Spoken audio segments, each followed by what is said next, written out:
Good Monday morning, Market Chameleons, and everyone joining us for the first time. Thanks for coming by and checking out the Market Chameleon pre-market show. Before we get started, please take a look at the disclaimer being shared. Realize that neither Market Chameleon, Dimitri, or myself are registered investment advisors or a broker-dealer. If you're searching for investment advice, please reach out to a licensed professional. This show is for informational purposes only. Consider Market Chameleon tools and products. And with that, D, you ready? Yep. Good morning, everyone. And I am going to share my screen with you guys.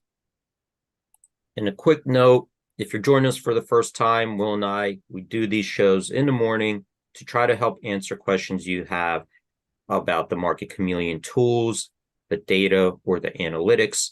And if you have a question, type it into that live chat on YouTube. Will's keeping an eye on it. He'll let me know and read them back to me. And to give you a couple minutes to type those questions in, we're going to start out looking at our pre-market report to see if we can get insights on what's going on in the pre-market hours. And then we will move on to our questions. Remember, you can always come on live too. We put a link out there every day. You can come over live and ask your question live if you feel so. Okay. And so up top here on the pre-market report, we have this calendar view.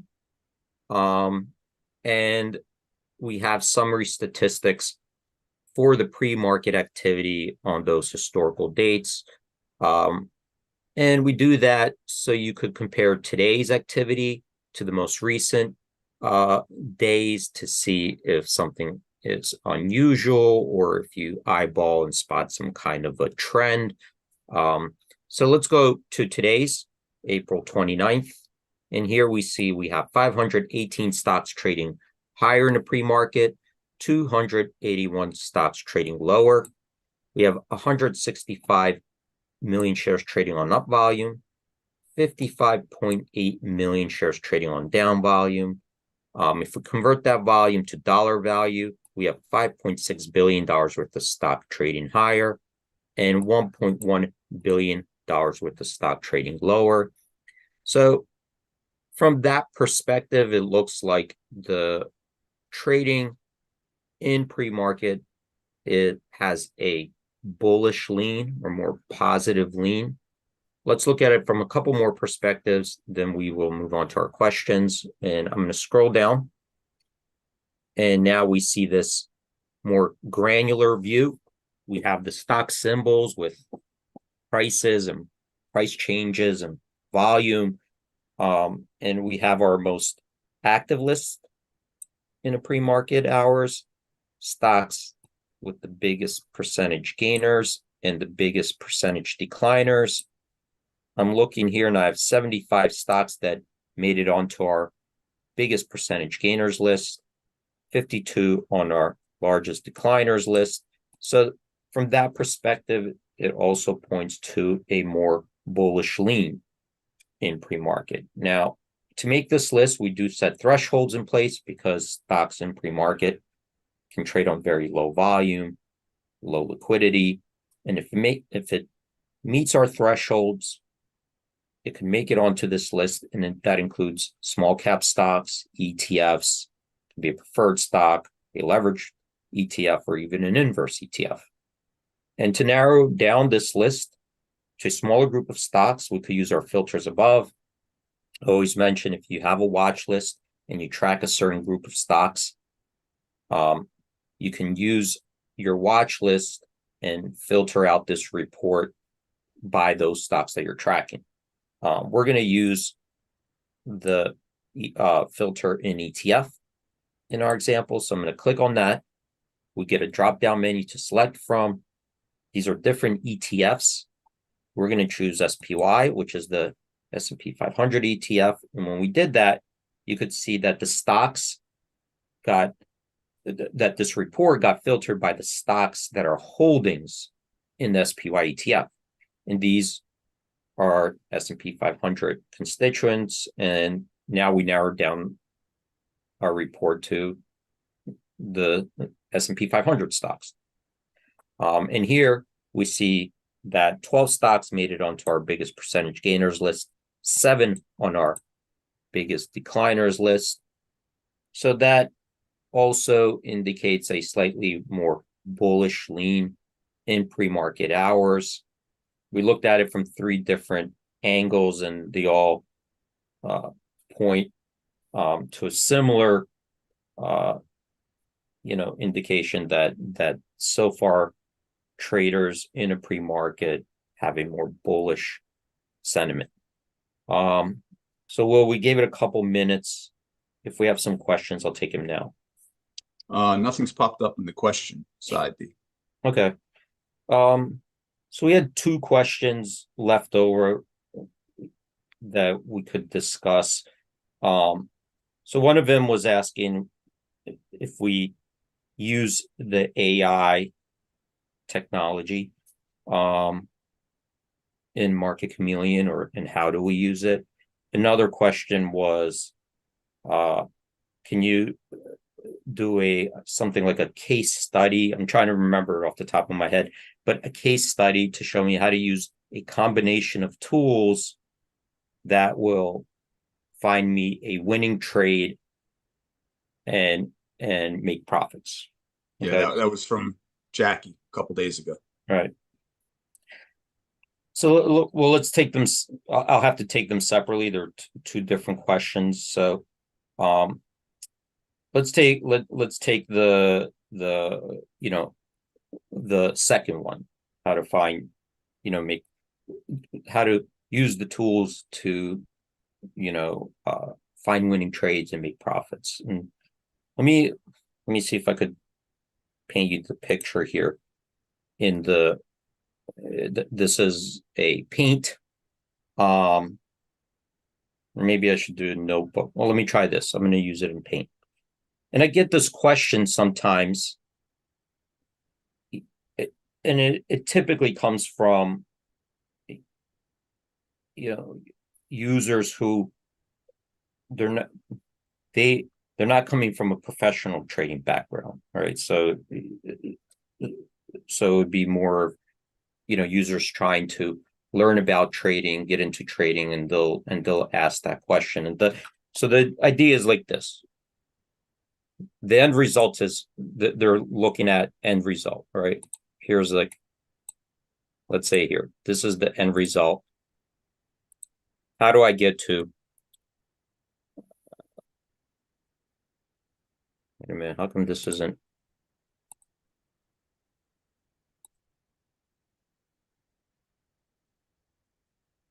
Let me see why it's not. Why is it so small? All right, let me do a notepad instead.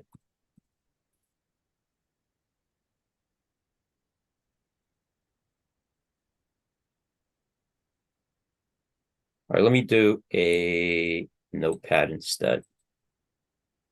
Okay. So get to I want to get to the end result, profit. Right. So and that's basically where everybody wants to get to. What do I do to get to the profit? Okay. And show me how to do that. And the question has this presumption. Presumption is that to get to this profit, there must be a number of steps that I could take, combination of steps, 1, 2, 3. And if I do that and I pay attention, then I get to that profit, right? Kind of like building an IKEA furniture. Like you get these IKEA furniture, and then it gives you instructions. If you put it together, at the end, you're going to have this result, a table. Yeah, I guarantee you have 3 bolts. You have no idea where they're supposed to go. That's been my experience with IKEA. Yeah. So they'll give you a set of instructions and all these tools. And then at the end of you should have a complete, piece of whatever furniture, right? So then the idea is that, and some people ask, well, then, apply that kind of concept where I'm trying to get to the profit. So show me the steps, right, to get to that profit, because that's the presumption then, that there has to be some kind of steps. There has to be, because there are people doing it, so there must be some kind of steps or path to doing that. So this is a wrong presumption. All right, you got to not think of it this way. So I'll give you, and so then the question is, well, why are your tools useful? What do I need them for? Right? If there's no steps, like if you can't show me step 1, 2, 3, then what do I need your steps for? I could just go out there and gamble, right? Then I don't need it. Then I could just take shots myself, right? So that's what we need to explain here. So I'm going to show you something here. Let's say, and I always say it's to make more informed decisions. So, when you're making more informed decisions, you're gonna get closer to that success, right? So let's say we're investing in a piece of real estate, right? We're gonna look at this and we're gonna say, okay, I want to make an investment, and the end goal is to make a profit. So whatever I invest in, I'm expecting in the future that I want to come out with more than I put in, right? But there's no steps to make that result come true, right? There's nothing I can't take these 3, 4, 5, or 10 steps, right, and assure myself that at the end I will definitely have more at the end than I will from when I put it in. But how do I improve those odds, right? And what kind of information do I need to analyze this? That's the question. So when I'm thinking real estate, okay, well, how do I make an informed decision? Well, before I purchase it, I might want to analyze, what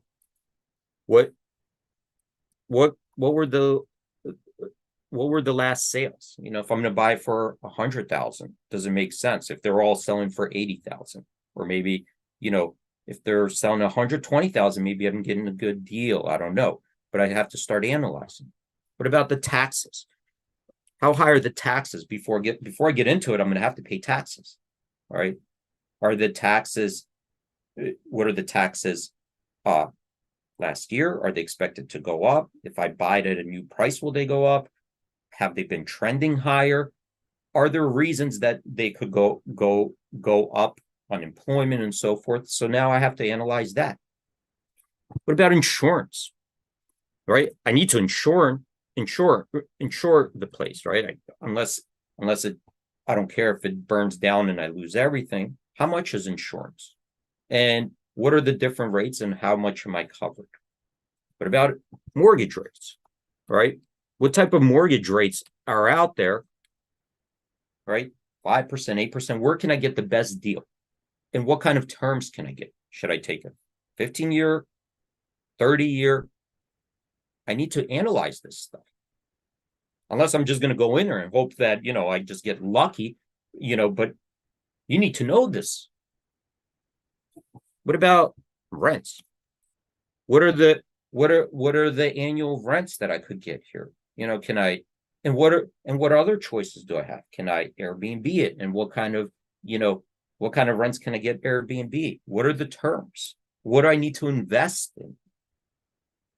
What about inspection? Right? What kind of, what are the different rates of the inspections? Who's good, who's good, who's bad? What do they inspect? What about maintenance? I need to analyze the maintenance of it, because if I'm going to buy it, how old is the roof? Maybe I need to replace it. I have to cut the grass. I have to go in there and analyze that. And then when I analyze that and I run that analysis, now I have to compare, is that a really good deal? What if I went and bought something similar in, a different area? Or if I looked at it and compared that to taking my money and putting it into a treasury, right? Or something else. So you could see here that without performing these types of analysis, right, you're not making an informed decision. I mean, you're not making that informed decision. You're more gambling, and you're more likely, almost, assured that it's gonna be a bad result. So you could see here, there's no way we could look through all that and give ourselves assurances that even if we analyzed all this, because there's still uncertainties, right? I don't know, you're going to have to manage this. You don't know for sure what kind of tenant you might get. You don't know what the real estate market is going to do. You don't know what the time, but you're making a more informed, more educated, smarter decision. And I could almost, 100% think that anybody who is successful in the real estate business, who has long-term success, who holds a big portfolio, are looking and analyzing this and know this, right? They're not ignoring it. They're not taking shots. They know this and know, how to use it so they could improve their odds of success, right? And we could keep going on and on and on. You could analyze the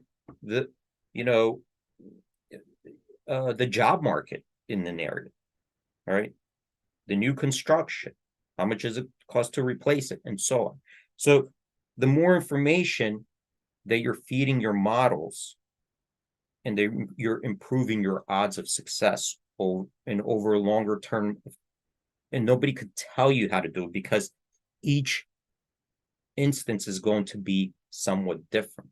You're going to move from there's going to be a lot of similarities, but there's going to be lots of differences too, and too many pieces dynamic that are moving around, right? You're not playing checkers. You're playing an advanced game of chess, right? There's lots of pieces to analyze, okay, that are moving parts, and they can move differently at different times. And you just have to learn over time, how do I position myself, in how do I put myself in the best possible position? Okay. You could do it almost for anything, right? Like we deal with options. Options are instruments that expire. Imagine that you are getting into the business of a supermarket, and you have all these different products that have different expiration dates, and that you have to anticipate how many of these things do I need in inventory. What are my potential rewards for selling them? What are my risks if they expire? And so these are different things, right? All these are kind of separate analysis, right? All these could be differently analyzed, but they all come back to the top, right? They all are relevant to the top, even though when we analyze the tax situation, I had a realtor. We were talking, it's like, oh yeah, well, this place, the taxes are too high. You could go appeal it. And he's claiming that after you buy it, you're going to get a big discount. I don't know. You'd have to research that. There are people who say that. Then you go to Florida and say, yeah, if you buy it at this new price, you could look at taxes at, they're $5,000 now, but at the new price, now you're paying $10,000. So then you have to consider that. So the point is that all these are important pieces of the puzzle that you'll have to learn, to analyze on their own, and how to apply it that goes all the way to the top. And no matter how we analyze these, at the end of the day, once we get into the risk asset, right, we're not assured profit. What we just did was make an analysis that is a more sound, more informed, more educated decision than if we just went out there and looked at it and said, well, I'm just going to gamble my way out of it. And they have a name for what, when you turn on, you have to think of it like this. A lot of people say, well, I just had a customer say, I just need real time quotes. That's it. That's all my strategy is. I'm going to look at the real-time quotes and I'm going to make a decision by eyeball. All right.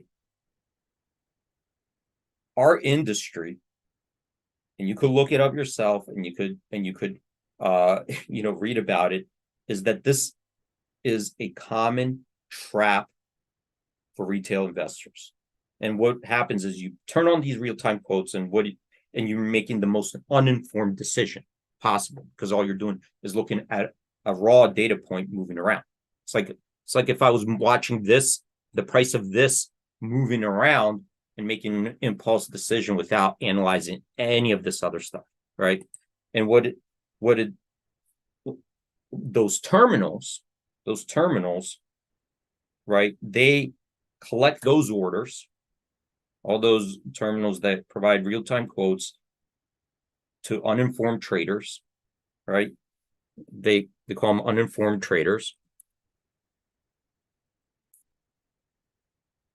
And what happens is those get routed to these what they call wholesalers pools. They buy them. It's called payment for order flow. You could go look it up. This is legal. They will pay, right? Because this is so uninformed, right? Because you basically did no, you're just acting on impulse that they will actually pay to trade against you. Just like, when you go to a casino and they'll they know that the people are already at the casino, the odds are stacked in the casino's favor. They're going to, give you a drink or comp you and stuff. This is what's going on now, right? They'll pay for that order flow because you just turned on a terminal that all you're doing is making an impulsive decision on a moving real-time quote. So that's why there's no steps, right? There's no 1, 2, 3. It's not like putting a piece of puzzle. It's not like putting an IKEA furniture together.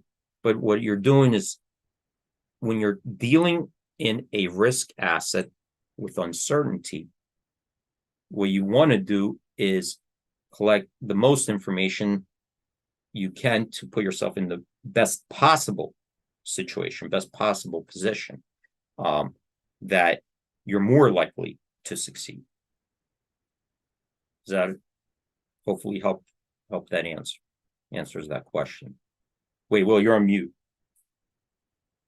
Jack, you asked the question initially, is here. He asked a few more questions. I was getting ready to send him over. I didn't know you'd get done, but he was okay. He got a series of emails relative to bull call spreads and making money, targeted stocks around earnings. And he liked those, and he just wanted more. He's referring to it as a case study report. So in the email chain after he signed up, he got some. Okay. So and Rob had asked earlier, he's like, Lilly reports earnings before market opens tomorrow. Options imply a 5.7% up or down. Perhaps D could analyze how to set up a potential trade or what the Chameleon's showing. Yeah, we could go through like an analysis like that, which we usually do. That's what we do on the show, is usually we try to. And again, this is how D is looking at it, right? Each person's individual. Right. And remember that there's we could analyze it. And although, the end result is everybody we had a great MW said earlier, he gave the way he uses the tools. He says, just to add my own method, he said, I use the earnings option strategy screener. Then I plug them into the options profit calculator. Yeah. I also use historic earnings tab to check historic results. So that's MW walks through if he's looking at an earnings trade, these are the steps he uses, right? So, right. Yeah, no, that's perfect. So, and we could go over that. That's why we take one question at a time and analyze it from one angle at a time, right? There's no one way to analyze it, but we try to analyze it one angle at a time, so you could put that data information, to make a more informed decision. So quickly, we only have a couple minutes. The other question was, how do we use AI, right? AI technology, which is mostly, programmatically you use the open AI. It's a new technology. It's the large language model technology. There are different models to use, and we are internally still experimenting and learning ourselves. It's a new technology itself, and it's developing really quickly. So you're learning as it's a weird way, because it's not like something that you learn, you're done, because it's changing really quickly too. So we're seeing the models themselves as we're using them change. It's like rapid learning. How do we use it so far? We're starting out slow, and we're trying to get used to using it, because it's different than regular coding, where it's more controlled. You have a lot of control over code. When you have code, you expect the same output every time. The large language models work differently, and we didn't apply so there's nothing yet on the website besides, okay, so there is one place we started to look at it, is we this now chatting, we started to work with our vendor to create a AI response. And the idea is that 70-80% of the questions we get probably could get handled by an AI quickly, because a lot of them have commonalities. So we started with that. We're trying. So I mean, it's still a rough draft, and I'm keeping an eye on it.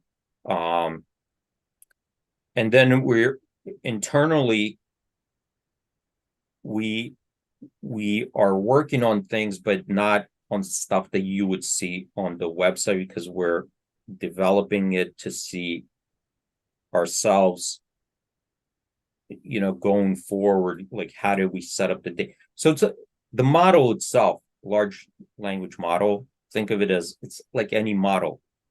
You're given it data, you're given it information, you're given inputs, and then you're given it instructions, and then you're expecting output. All right. That's how they work. It works like that in general, just like any model, but this takes into that technology where it could, it takes language, text into, and it has that analysis. So it's a little bit right now harder to work with for us, because it's not yet stable, right? We get, sometimes we get different answers and results even when we input exactly the same data in the same question, right? So that's a little bit difficult to work with. We're not used to that, because in programming and development, if you have a model, you put in this data, you're getting the same results, right? If not, you could figure out, what is it in the code, what's going on. Here, we have less control of it, because the model is in a black box. We don't see it just happens. We're inputting things, and then we don't know what's going to come out, and we don't know how it got that answer. And I think, we're getting some good results, and there's some good results that we're getting that we will eventually start implementing. And once we get there, I'll discuss it more. So some things we're getting pretty good results, but it took a while to get there. The large language model, they're not easy to work with. And it's a lot of work. They're not like these magic boxes where you could just put things in and you're like, it'll just figure out what I want. But we are getting some good results. And if we continue to, if we implement, then I'll start talking about it more. I can't really like comment on it now, and I don't want to promise, because if we run into a wall, which is possible, we're gonna have to start from scratch. All right, D. But, Awesome job. Thanks for answering the questions. I sent every question that get answered today to support@MarketChameleon.com, where everyone can actually reach out to us if they have any questions or need some assistance with that, D. Awesome job, my friend. All right. Thanks everyone for joining. Stay safe out there. Have a great trading day, and hope to see you guys tomorrow. Trade in peace, community.